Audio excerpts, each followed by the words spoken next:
Ya. Ahora sí, buenos días, hermanos. Bienvenidos a IPLA. Somos la iglesia de Playa Ancha, parte de la iglesia anglicana en Valparaíso. Y bueno, para comenzar esta reflexión, este sermón, modificamos el micrófono para que no me reclamen después en la casa que no se escucha bien. Sí, bueno, hay que hacer caso. Partamos inmediatamente con una reflexión que los invito a reflexionar en silencio. ¿Cuál es la sociedad ideal que ustedes tienen en mente? ¿Qué es lo que ustedes consideran como una sociedad ideal? ¿Ustedes consideran que nuestra sociedad actual, Chilito, Playa Ancha, 2023, refleja ese ideal que cada uno de ustedes tiene en mente? ¿En qué sentido sí lo refleja? ¿En qué sentido es totalmente opuesto? ¿Qué cosas consideran ustedes que debería tener la sociedad actual para que se acerque al ideal que tienen en mente? ¿Qué cosas tienen que dejar de tener? Por otro lado, este ideal de sociedad está influenciado por lo que se dice en el mundo de lo que debería ser una sociedad ideal, o está influenciado por lo que dice la palabra de Dios, que es lo que Dios busca de la humanidad. Es una especie de mezcla quizás. Esa mezcla, en caso de existir, ¿qué ingredientes tiene más uno o el otro? Oremos. Señor, te damos gracias por estar aquí, gracias porque nos has bendecido con tu palabra, que la has preservado por los siglos, con el poder de tu Espíritu Santo. Y te pedimos, Señor, que el mismo Espíritu Santo nos abra los corazones, nos abra las mentes para entender tu palabra, para atesorarla. Y también, Señor, para renovar nuestro corazón y que nos haga desear seguir tu palabra. Sabiendo, Señor, que tu obra, tu iglesia, se sustenta en ti y que tú, Señor, nos vas a conducir a una nueva creación próspera, bendita, llena de gozo. Gracias, Señor, en el nombre de Cristo. Amén. Bueno, esta predicación es parte de una serie de predicaciones que hemos estado teniendo acá en la iglesia de Playa Ancha del libro de los Hechos de los Apóstoles.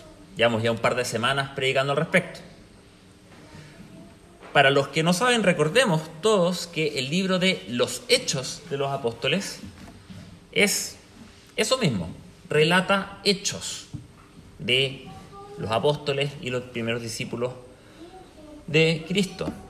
Y es la segunda parte de otro libro, que es el Evangelio de Lucas. Entonces, es una gran obra escrita en dos partes. Primero, el Evangelio de Lucas, y segundo, el libro de los Hechos. Y fue escrito con un propósito en particular. Recordemos, como nos leyó recién Débora, que el Evangelio, Lucas lo escribe a una persona, un tal llamado Teófilo, que significa amigo de Dios. Y esto es lo que dice Lucas. Leámoslo nuevamente, si pueden ir en sus Biblias, Lucas capítulo 1, versículos 1 al 4, para que volvamos a tenerlo en mente. Buscando la Biblia, tranquilamente. No, está bien. Vamos a partir. Muchos han intentado hacer un relato de las cosas que se han cumplido entre nosotros, tal y como nos las transmitieron los que desde el principio fueron testigos presenciales y servidores de la palabra. Por lo tanto, yo también, excelentísimo Teófilo, habiendo investigado todo esto con esmero desde su origen, he decidido escribirlo ordenadamente, para que llegues a tener plena seguridad de lo que te enseñaron. Entonces, lo escribe a este Teófilo, Lucas el evangelista, estas cosas, para que él, y de pasada a nosotros indirectamente, tengamos seguridad de la enseñanza que hemos recibido acá. ¿Cuál es enseñanza? Enseñanza para el sustento de la fe cristiana. Bueno, el Evangelio de Lucas habla del nacimiento, la vida, el ministerio, la pasión, la muerte, la crucifixión de Jesús, el Cristo. Y lo más increíble, la resurrección de Cristo de entre los muertos y luego su subida al cielo. Así podríamos resumir el Evangelio de Lucas en pocas palabras. Y el libro de los Hechos es la continuación de esta misma narrativa, porque parte justo antes de que Jesús suba a los cielos. ¿Y qué es lo que hemos estado viendo en estos sermones? Gabriel comenzó en Hechos 1 contando cómo Jesús, justo antes de partir al cielo, les promete a sus discípulos y apóstoles que iba a bajar el Espíritu Santo y que les iba a dar poder. Después Ignacio nos recordó cómo este mismo grupo de discípulos y apóstoles busca la voluntad de Dios para reemplazar a un apóstol que se había retirado anticipadamente, por decirlo de alguna manera.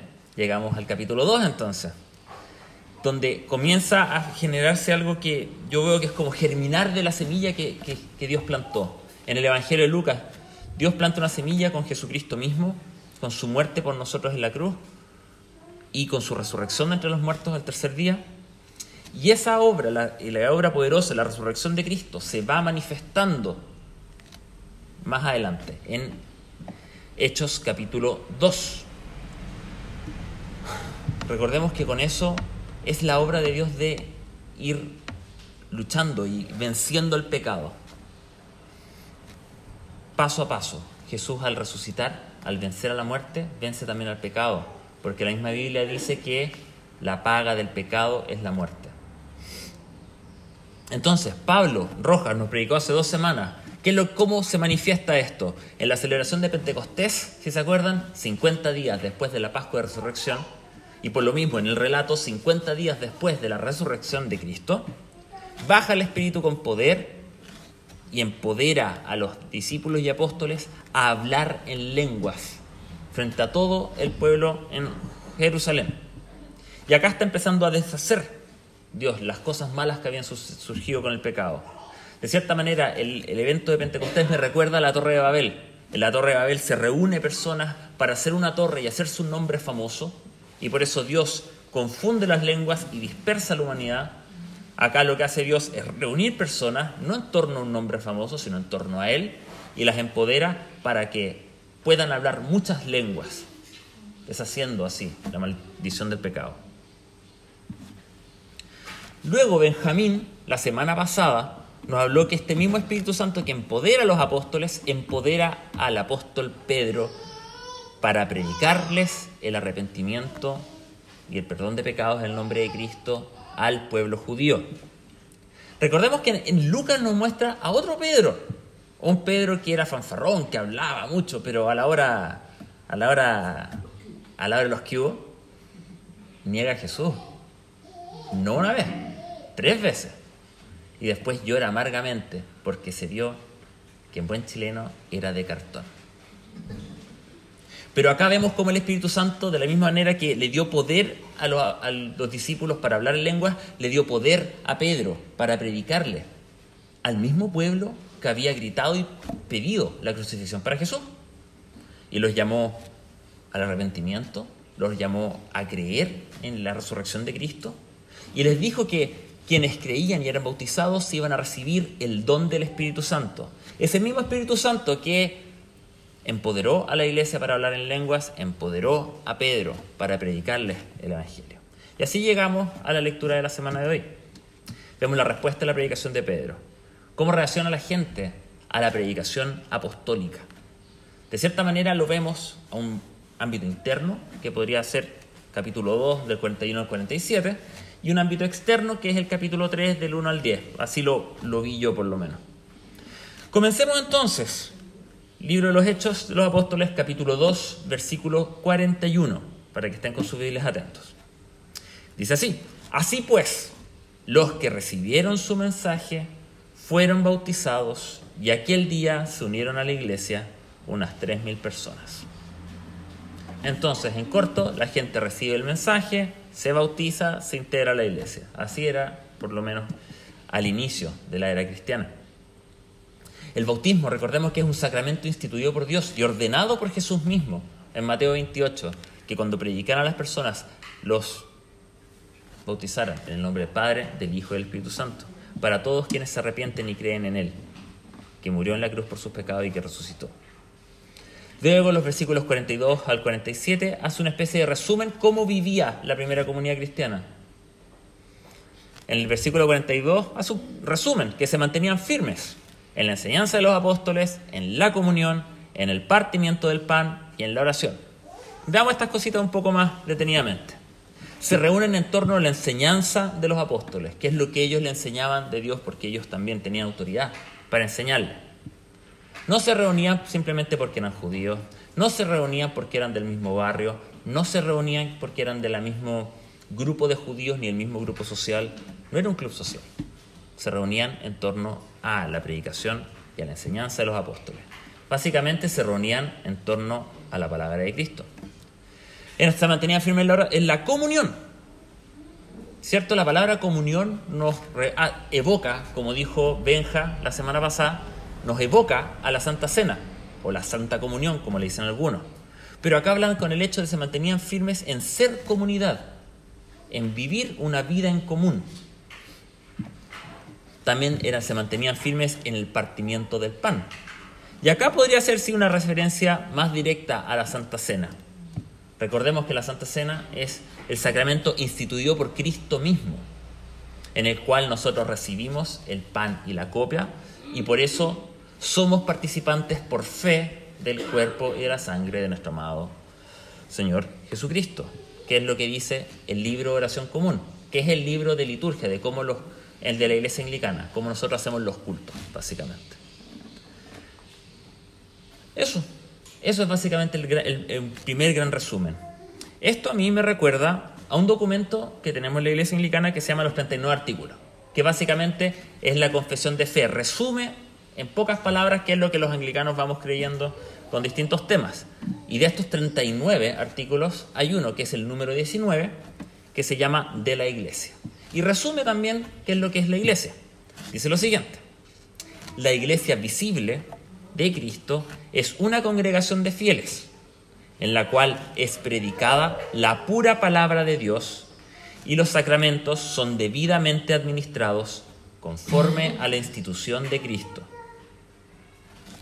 en todas aquellas cosas que de necesidad para ellos mismos se requieren. Y creo que está muy inspirado en esto mismo, porque una congregación de fieles está hablando de una comunión, en el cual se predica la pura palabra de Dios, está hablando de la enseñanza de los apóstoles, los sacramentos son debidamente administrados, bautismo, Santa Cena, y todas las otras cosas que de necesidad se requieren, incluye también la oración.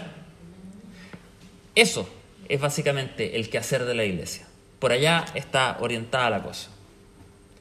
Y es verdad, algunas iglesias tenemos falencias, algunas nos cuestan más una área que la otra, y estamos constantemente tratando de ser fieles en todo ámbito.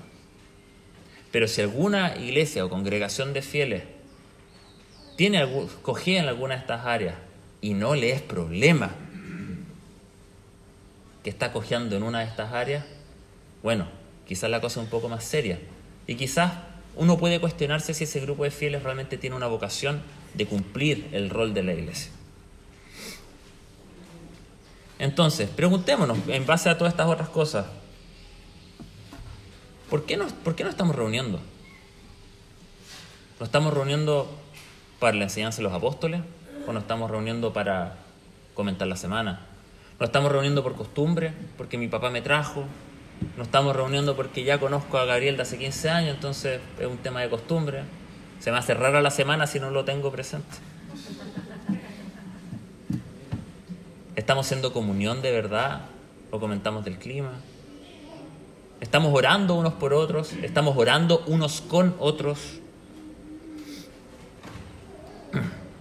Recordemos, hermanos, por qué estamos acá. Y sigamos viendo otras cosas que hacían también. De los versículos 43 al 47, un pequeño resumen.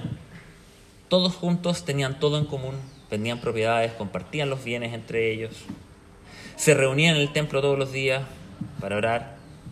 Partían el pan, compartían alimentos, versículo 46, alaban a Dios en comunidad y finalmente tenían buena estima del pueblo. Entonces sí, había una gran solidaridad al punto que tenían todas las cosas en común.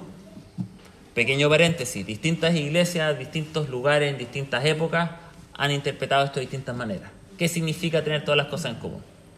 Y yo no me voy a entrar en ese tema. Le pueden preguntar a Gabriel para ver más detalles. Pero lo que sí es claro, sí, porque es un tema.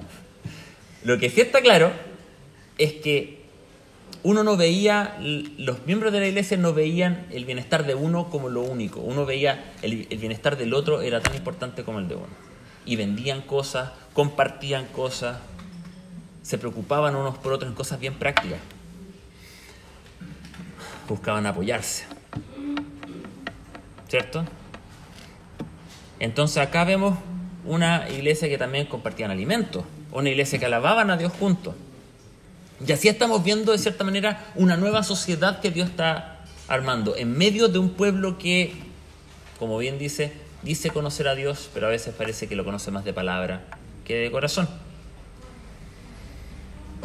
Se reúne la sociedad de Dios, se reúne en torno a su nombre, a su enseñanza, sigue sus mandamientos y se comunica con Él. ¿Es algo así por donde va nuestra sociedad ideal? Con respecto a la primera pregunta, ¿o iba para otro lado? Quizás tenía autos voladores, no sé. Volvamos al pasaje. Ven una cosa que es importante también, no solamente que se sorprendían de las hazañas que hacían los apóstoles, sino que tenían buena estima con el pueblo, la gente en general. O sea, la gente de afuera veía qué es lo que hacía la iglesia, veía cómo se comportaba la iglesia y, parece que hacen las cosas bien, tenía una buena estima. O sea, que el actuar interno de la iglesia tenía una consecuencia afuera de la iglesia.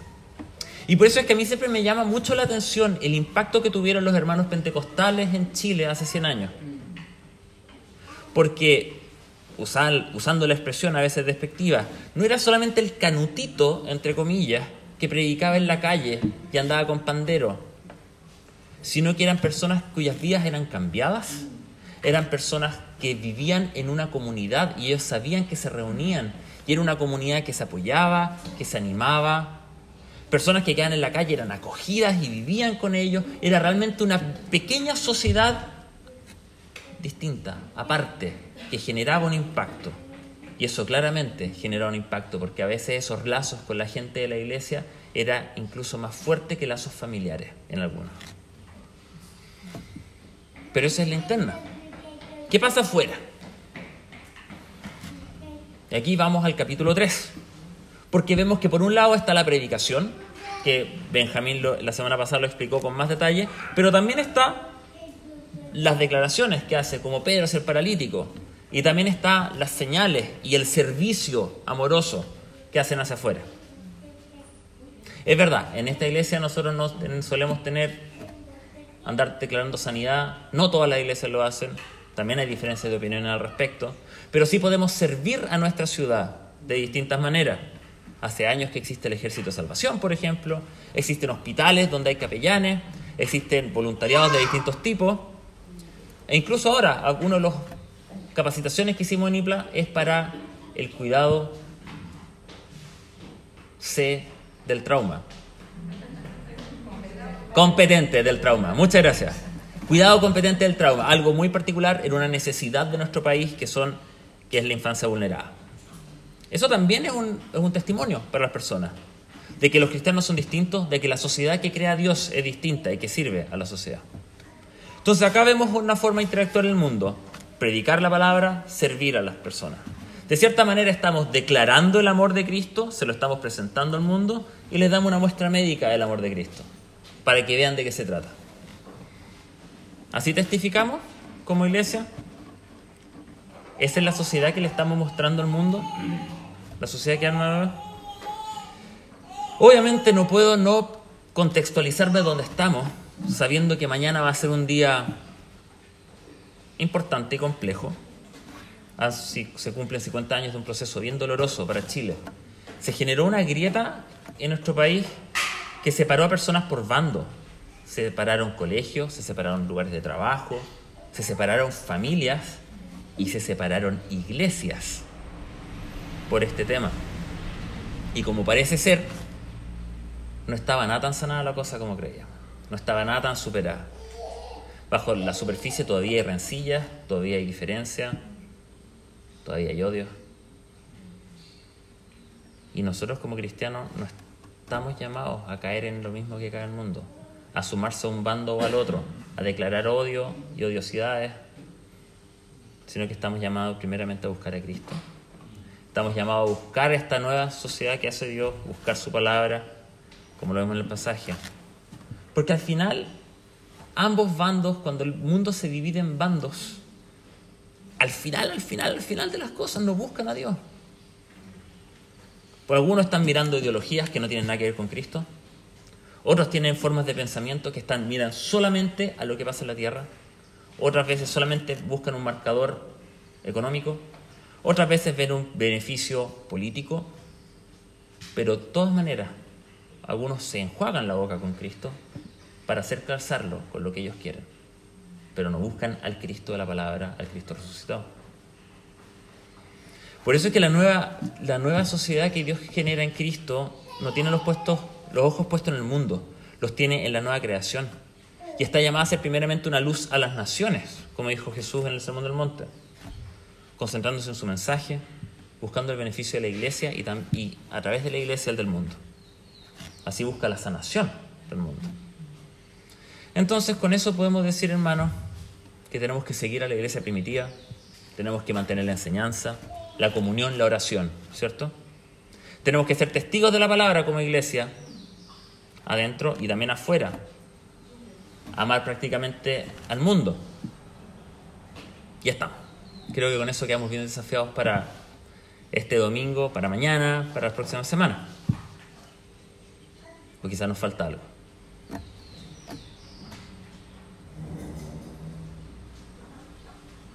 Quizás nos olvidamos una cosa que dice la misma palabra de Dios. Vamos al pasaje de Lucas. Lucas, recordemos que inspirado en el Espíritu Santo, al escribir el Evangelio, nos recuerda que la finalidad que tiene el libro es tener plena seguridad de lo que nos enseñaron. Todo parece indicar que en la época que Lucas escribió, este Teófilo y las personas de su misma época no eran la primera generación de cristianos. Habrán sido hijos o nietos, segunda, tercera generación. Por lo ende, no fueron testigos de la muerte y resurrección de Cristo, no fueron testigos de Pentecostés, no fueron testigos de los discursos de Pedro, ni tampoco los comienzos de la iglesia, ni que todo lo que se relata en Hechos, con la expansión del Evangelio de la iglesia en el Imperio Romano. Estas podrían haber sido las historias de sus papás, de sus mamás, quizás de sus abuelos, de sus pastores, de sus obispos. Ellos habrían escuchado las historias de gloria, las historias de arrepentimiento, de emoción, de decepción, de sufrimiento, de pruebas. Todo tipo de historias que finalmente es una historia que muestra el poder y la fidelidad de Dios en todo momento para con su iglesia. Porque esta generación, claro, también tenía sus propios sufrimientos, también tenía sus propias pruebas. Falsos maestros, peleas internas en las congregaciones, presión social a los cristianos que eran de origen judío, también burlas y presión de los que eran paganos, persecución imperial, la misma destrucción del templo fue un evento traumático para los cristianos. Entonces pongámonos en los zapatos de personas de segunda y tercera generación, como los de segunda y tercera generación que vieron a la iglesia florecer, que vieron al misionero predicar. ¿Qué es lo que necesita recordar esa gente? ¿Qué cosas necesitan atesorar esas personas? Y que motivó a Lucas, que inspiró a Lucas por el Espíritu Santo a escribirle a este Teófilo. Vamos a hacer una nueva repasada por el texto de lo que vimos, pero viéndolo desde el punto de vista. ¿Qué es lo que el autor, Lucas, llama a Teófilo, a los cristianos? ¿Qué es lo que nos llama a nosotros finalmente? A recordar, a atesorar como verdad cristiana a la luz de su palabra. En el capítulo 2, recordemos, el accionar de Dios con el Espíritu Santo. Es Dios quien inicia la obra, es Dios quien envía el Espíritu Santo y que empodera a los apóstoles y a los discípulos a hablar en lenguas. Fue el Espíritu Santo quien envalentona a Pedro y que le da las palabras precisas para predicarles, a llamarlos a creer en Cristo, a arrepentirse, a ser bautizados en el nombre del Padre, del Hijo y del Espíritu Santo, que nos predicó Benjamín. Entonces, recordemos que no solamente iban a ser perdonados de sus pecados quienes creían y se arrepentían, sino que iban a recibir el don del Espíritu Santo, promesa para ellos y sus hijos, recordemos. Siguiendo en el tiempo, el don es para nosotros también, porque la palabra de Dios permanece para siempre, para nosotros y para nuestros hijos. Gloria. Volvamos a Hechos 2:41. El Espíritu Santo inspira al predicador. El Espíritu Santo llama al pecador a recibir el mensaje en arrepentimiento y fe. El Espíritu Santo mora en los cristianos, bautizados y son insertos en la nueva sociedad de Dios. Ahí está el poder del Evangelio de Jesucristo, muerto y resucitado. Entonces, nuevamente, el Espíritu Santo mora al interno de la iglesia. Y el Espíritu Santo nos mantiene unidos en la enseñanza, en la comunión, preocupándonos unos por otros, en el partimiento del pan, siguiendo los ordenamientos de Cristo, y en la oración.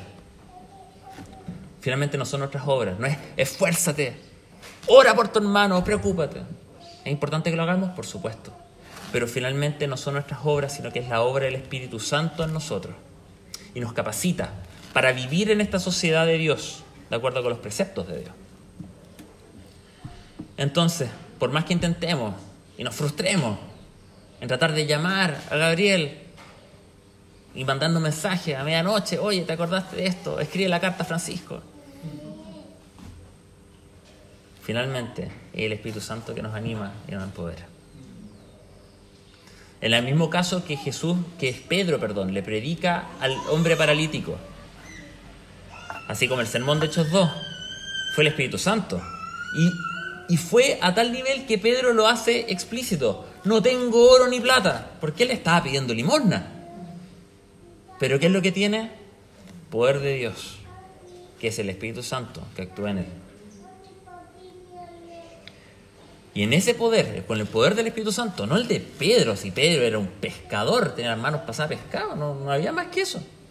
Es ese poder el que hace sanar al hombre paralítico.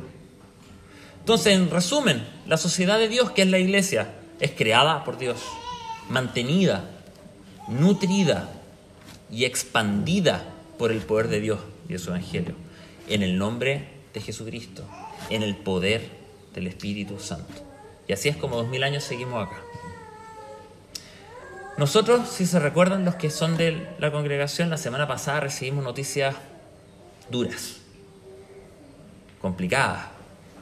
Nos pueden dejar tristes, quizás decepcionados también. Y creo que justamente esta palabra es para nosotros hoy día, porque nos recuerda que ese mismo Espíritu Santo que Jesús prometió a sus apóstoles y a sus discípulos, mora en nosotros. Nos reconforta, nos anima y al interior de la iglesia va levantando nuevos liderazgos en momentos de dificultad. También es el mismo Espíritu Santo que empodera a la iglesia para ser testigos en el mundo. Como recordamos antes, las heridas de Chile siguen sin sanar, pero es el Espíritu Santo el que sí puede sanar los corazones de personas. Personalmente yo puedo decir que yo he visto en personas al interior de la iglesia que pertenecieron a bandos distintos, que ambos se arrepintieron de sus pecados y en Cristo se reconciliaron. Eso es hermoso, eso es grandioso, esa es la obra de Dios en la iglesia. Y esa es la bendición que podemos dar al mundo, este mensaje. Porque solo Cristo puede salvar a nuestro país. Y es por eso que cuando el pueblo vio la obra de Dios mediante Pedro, de que un hombre paralítico estaba de pie, en el versículo 10 del capítulo 3, ellos se llenaron de admiración y asombro por lo que había ocurrido. Hermanos, oremos para que el Espíritu Santo nos mueva, nos motive, nos reconforte y nos lleve a ser la iglesia que Cristo llama a ser la iglesia. Para que Dios haga lo mismo y que reúna gente en torno a Él en el Chile del día de hoy. Oremos, hermano. Señor, te damos gracias porque leemos estas actitudes de la iglesia primitiva y nos falta, estamos al debe. No somos capaces, Señor, de estar a ese estándar. Y nos recordamos que nunca vamos a cumplir ese estándar, porque ese estándar, Señor, solamente lo cumple Cristo. Pero tú, Señor, eres tan misericordioso y bueno con nosotros que nos das el Espíritu Santo para cambiarnos, para motivarnos, para animarnos. Sabiendo, Señor, que día a día tú nos renuevas las fuerzas y tú, Señor, nos haces hacer cosas que nunca podríamos imaginar que pudiéramos llegar a hacer. Pero tú lo haces, Señor, por amor, tú lo haces por misericordia. Y tú lo haces, Señor, sabiendo que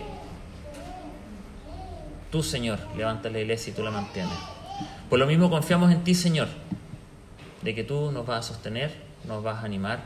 Y confiamos también, Señor, en que con tu poder, Señor, tu iglesia puede seguir adelante y tu iglesia puede hacer realmente luz a las naciones.